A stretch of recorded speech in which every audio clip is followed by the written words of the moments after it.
You know, the leader. Leader? Of what? The Hardy Boys.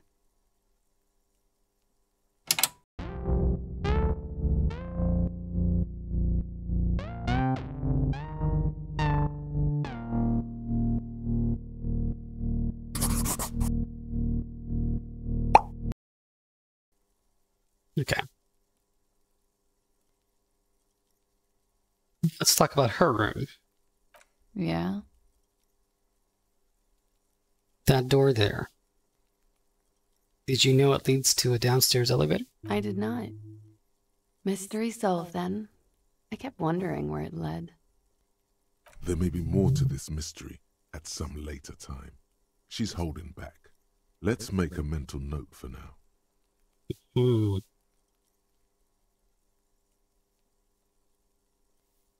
It's an old pinball workshop. The room back there.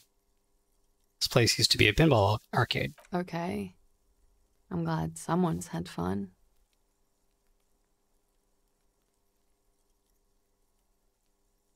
There's a peephole on the other side, looking into your bedroom. A peephole? You mean like a hole in the wall? Looking into your bedroom, miss. Okay. There's a pause as she processes this information. Digital fear and disgust moves through her body, beginning from her shoulders and ending in her hips. The cigarette tastes foul to her now. Mm. Do you think this is somehow connected to me?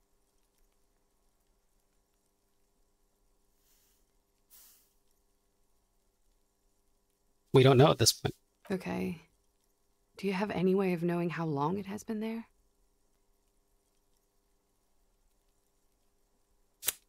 If I'd make a guess, I'd say it's recent.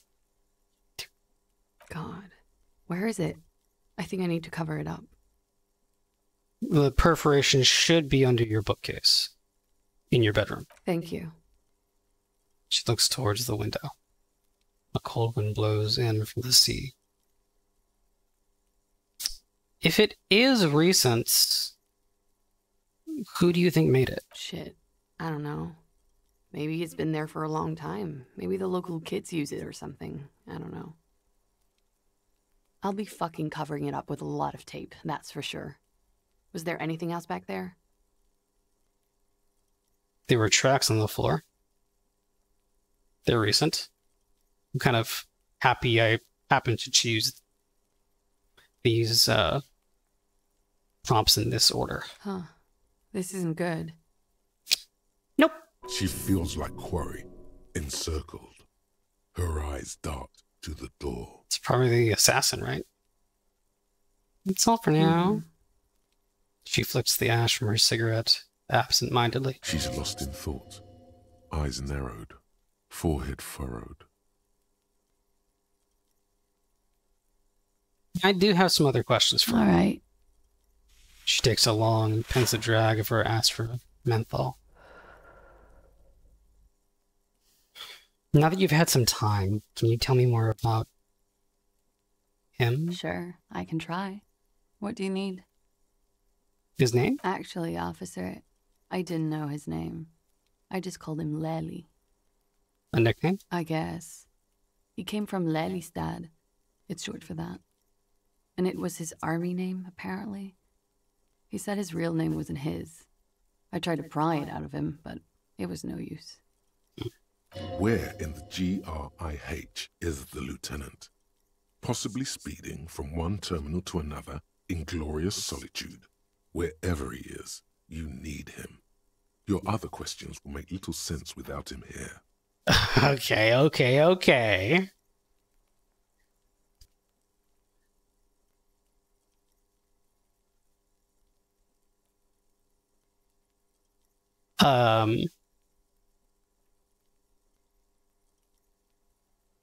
Let's see if I can do this without Kim. The Hardy Boys told us what really happened. I understand. She puts her coffee mug on the table.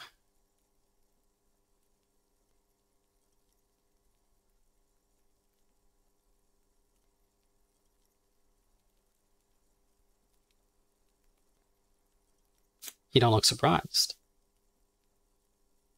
You were expecting this. I knew there was a chance you'd get them to tell you. It's what you do.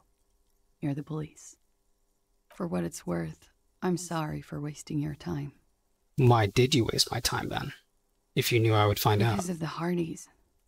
I couldn't just dispense with them. They were only trying to help me. Out of the shit I'd gotten into. Is she implying the Hardy Boys are the law?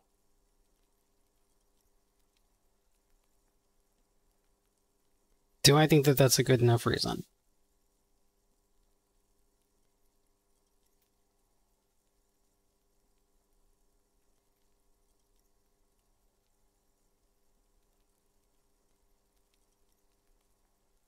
You know, I think I do. It made sense to me on the face of it. Cool, I'm satisfied. I sense you're being sarcastic. Okay. Oh. The thing is, you're on the payroll of the Moralist International. Getting another new cigarette. Good luck. You're gonna die tomorrow, lady. Briefly glancing over her shoulder to the sea, as she's done time and time again. Where the cold oceanic expanse lies, and behind it, another world. Again, the writing.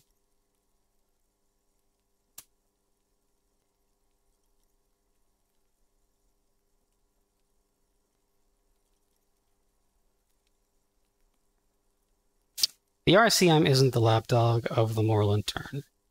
You don't have to worry. You share a database with them. You send people to their courts. She lights the cigarette. What's going on? What did you do? Just business.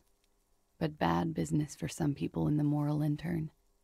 If I show up in your records, officer, they will find me. They will...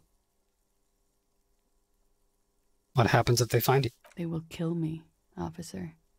If you file my name, take me in for questioning, enter me into the moral intern mill, well, then I'm fucked. For nothing. This murder didn't have anything to do with me. Here we go. For once, you seem to have her off guard.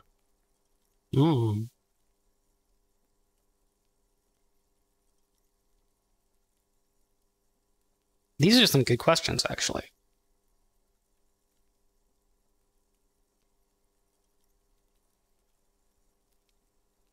It's like, just to explain my thought processes, I'm looking through it, which I assume you want to know because you're watching this video.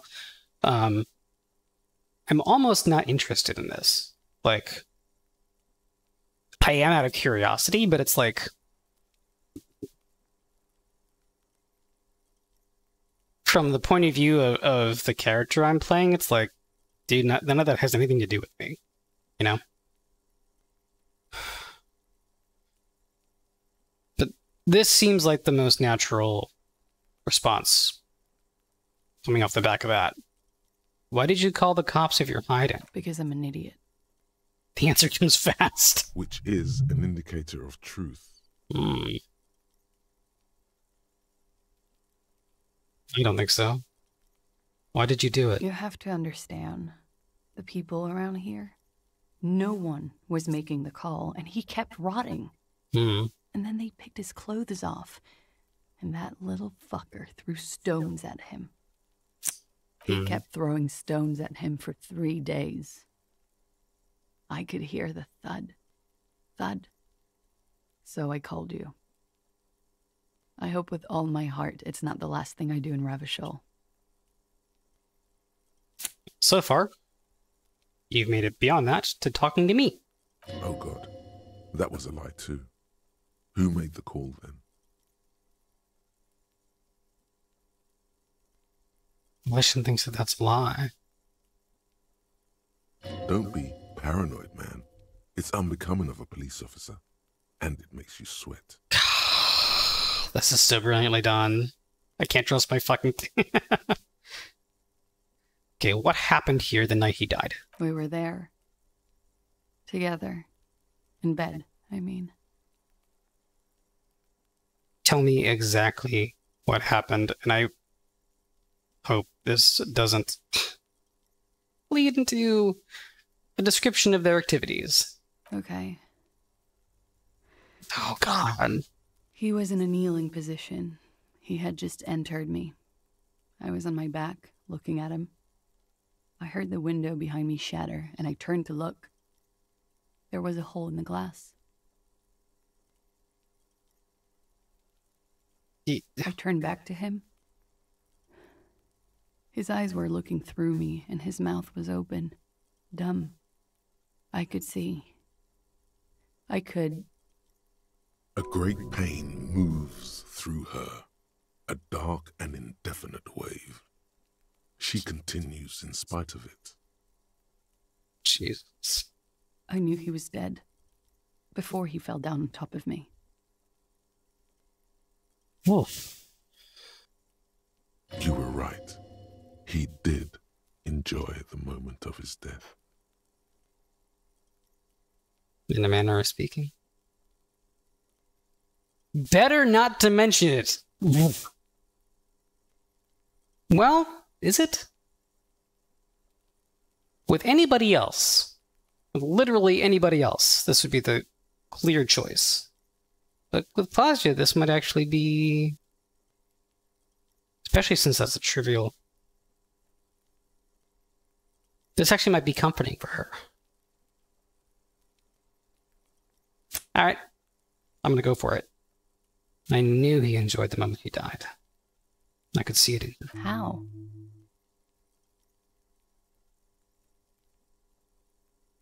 I could see it in his eyes. She blinks. Everything is silent for a second.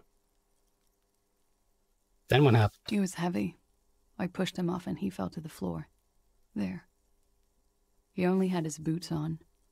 I bit the pillow, not to scream, then ran downstairs. It's a long pause.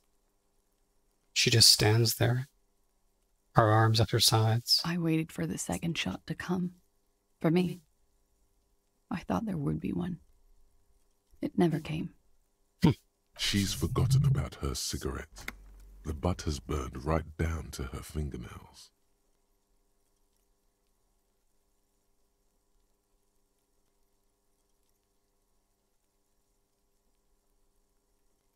Mention it. Your cigarette, miss. Oh. She looks at it and quickly tosses the butt aside. I'm sorry, cop.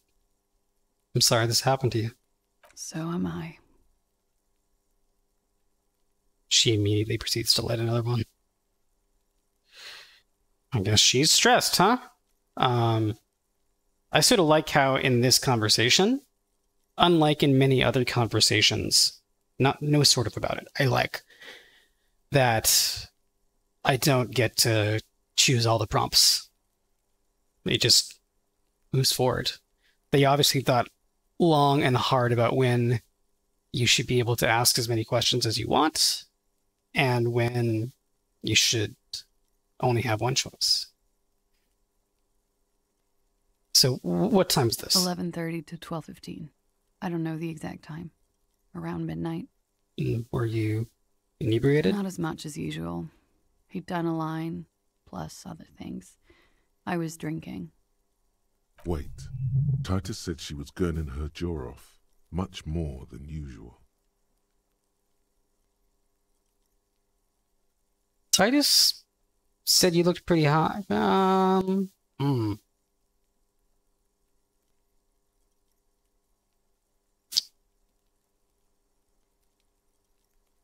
Well, the reason I wouldn't mention it isn't because it doesn't matter. It would be because I would want to... How do I put it? I wouldn't want to tip her off that I know, you know. Titus said you looked pretty high. Oh, yeah. I did one of his lines, just to clear my head. Oh, so in the moment, she was just mildly inebriated by her standards. And then afterwards... Okay. Good thinking. Clear your head. You should clear your head.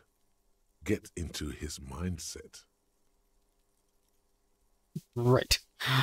Did you hear or see the shooter at any point? No. And what did you do then? Nothing. I was trapped.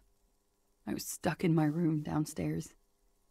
I got some clothes on and crawled back up, drew the blinds. Blood was coming from his mouth. Not a lot. Just a little. He was still on the floor, slouched. I couldn't be there with him anymore. So I ran down and out of my room, into the hallway, down the stairs. I knew there would be people there. Run, woman. Run past them and out into the streets where it's dark and people move. To the lorries at the intersection, as far as you can.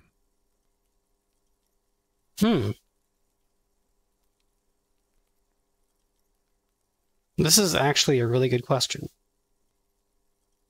Why didn't you run away from here? As a matter of fact, why are you here now? I have a feeling the answer has to do with the Hardys. I already ran. I ran from an entire Isola. I can't run any further. Not with these people. This is as far as it gets.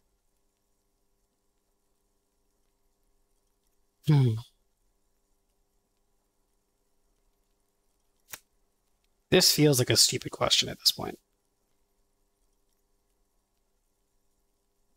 When it happened,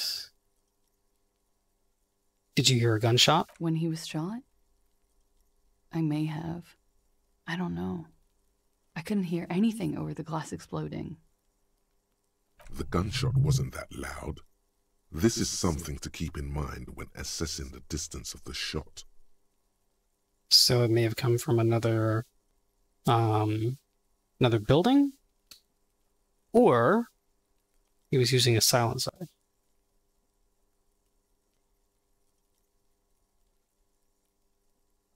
What happened after you ran downstairs? Sylvie was tending the bar. Hmm? A lot of people were there. The Hardys were at the table in front of the stage. I think the Union box was full. Ruby was there too. They were having such a good time. I sat down and they all welcomed me. I didn't even have to say anything. Ruby knew something was wrong. Have I met Ruby? Ruby? No, I haven't. Before we continue, who is Ruby? Ruby.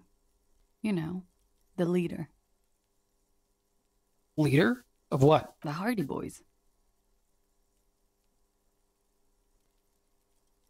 She says as if it's self-evident. I thought Hardy was the leader of the Hardy Boys. Well, nominally, yes. Ruby's the one they go to when things happen, like things they need taken care of. She's the organizer. Okay. This Ruby, in her phrasing, is entrusted with great power. She trusts her. So do the others. That must be the other girl in the plural girls that Titus said. Does she also party with Ruby, however?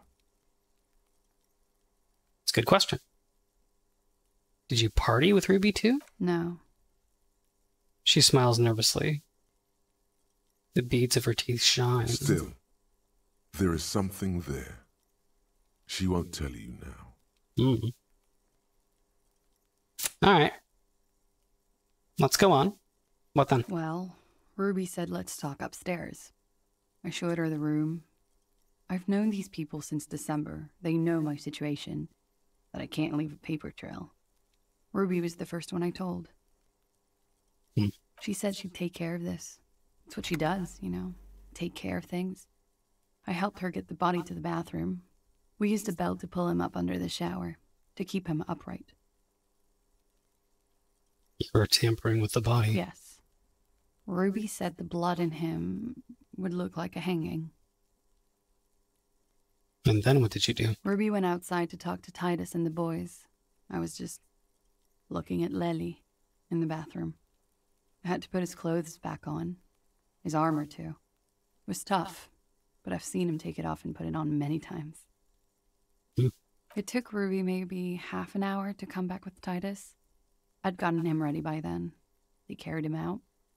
I knew what they were going to do. Make it look like a hanging. Ruby said they would. And what did you do while they were hanging him? Ruby said to wait here. She also said I wouldn't see her for a while. That we should lay low or something. So I did. You know, regardless of what my skills tell me, like I know that she's holding some stuff back, but overall I believe her. This ruby, where is this ruby now? I don't know. I haven't seen her since. Make Titus give up Ruby's location. That should be fun.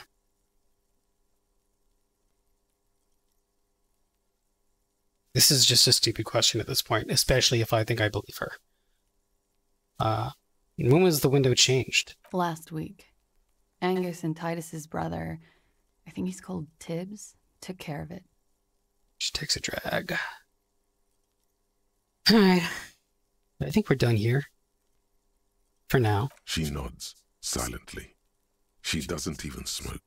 Just picks up the cold coffee and holds it in her hands. You're not done. She's a flight risk, and she lied to you. Wake up, man.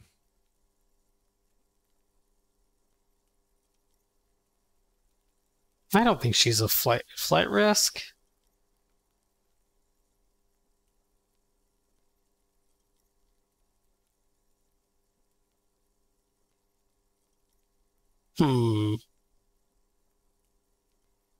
It's interesting that Volition is so keen on this.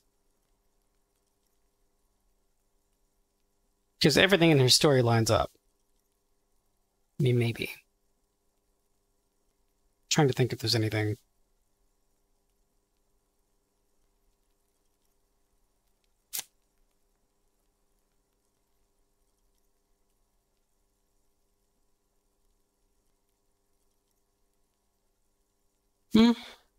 No. I was thinking a little bit about how I found the bullet and how there wasn't a bullet hole in his head. But if he was hit by an assassin, they could put it in his mouth, right? Still, we'll try this. But we are awake, sire. She has been forthcoming with sordid details women usually conceal. Most shocking details of the sexual kind. We are a bulwark, unbreached. Okay. You've been breached, bulwark.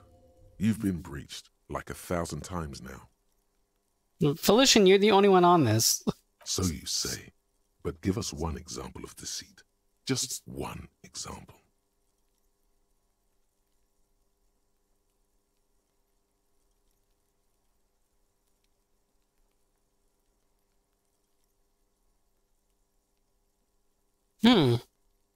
Just a proposition. Could the lurid explicitness conceal something less sensational but more illegal? Who is this personhood picking these seditious options?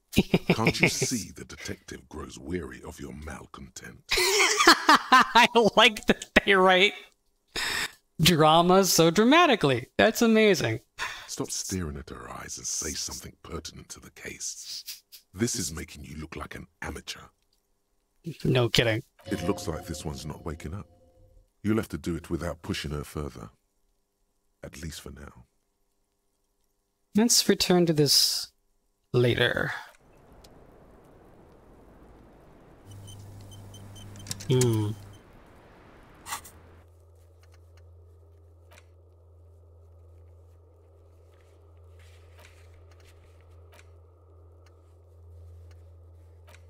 got a lot done, didn't we? Yeah, pretty much everything about, except for questioning Klaasje about the dead man, because Kim is here. That would be a good opportunity to double check her description of events with what we know.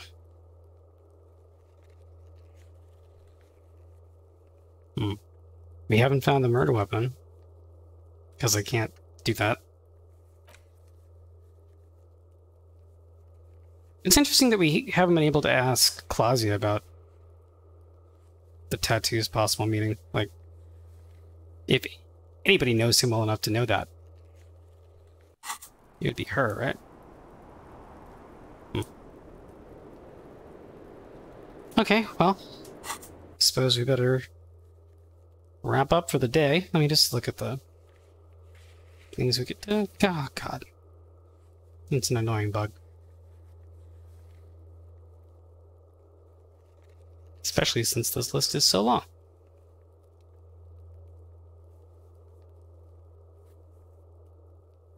We have a volition check with choice. And then spirit the corp. Choice.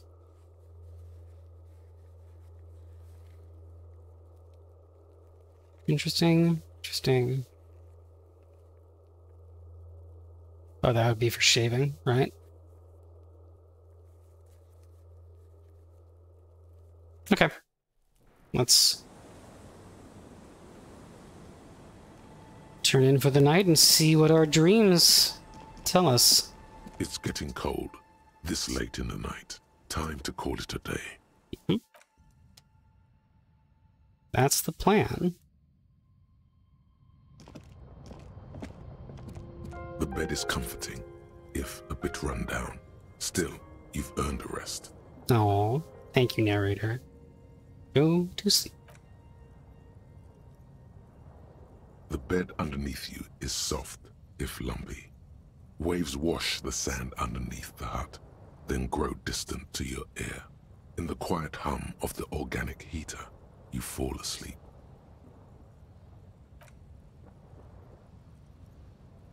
Like a deftly cast fishing net, sleep pulls you out of the world and into its dark shore. The rough mesh chafes, tightening around you, it digs into your brain. Great, this is gonna be really chill. I don't know what this is, but I'm gonna say it anyway. Dark shore my ass. I know what this is. How have things been going for you out there?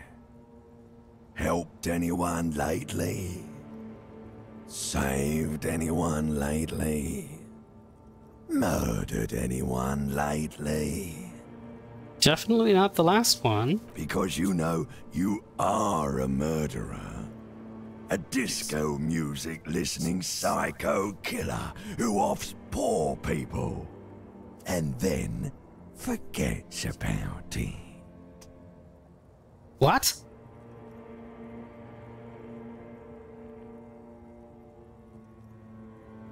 Shut up, I just want to sleep. Hear that? Iceman wants to sleep. He doesn't care about killing people. That's nothing to him. Black water under the bridge. The thing he's really scared of The fuck, I'm a murderer? is much, much worse than that.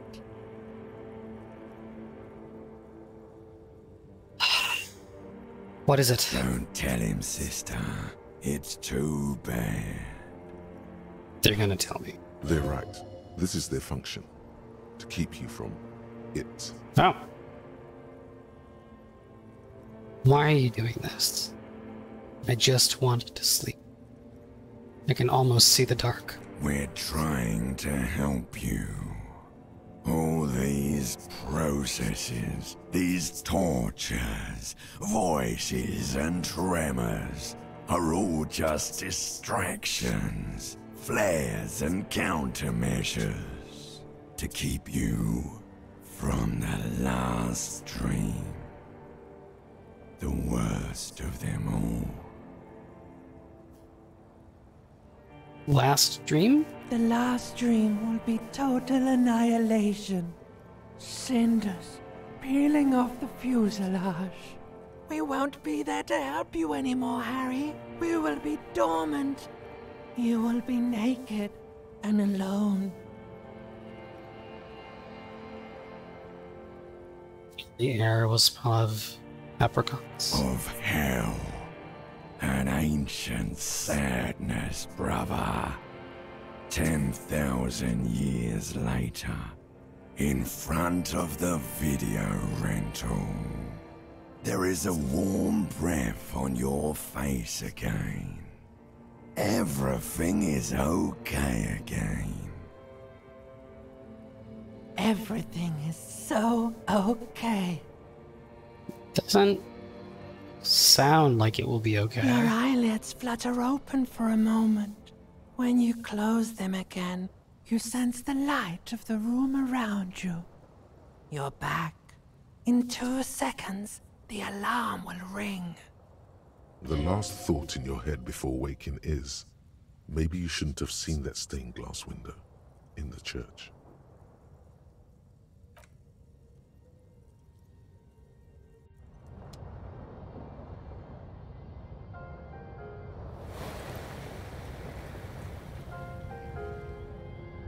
Yeah, that is the exact proper expression after that fucking dream.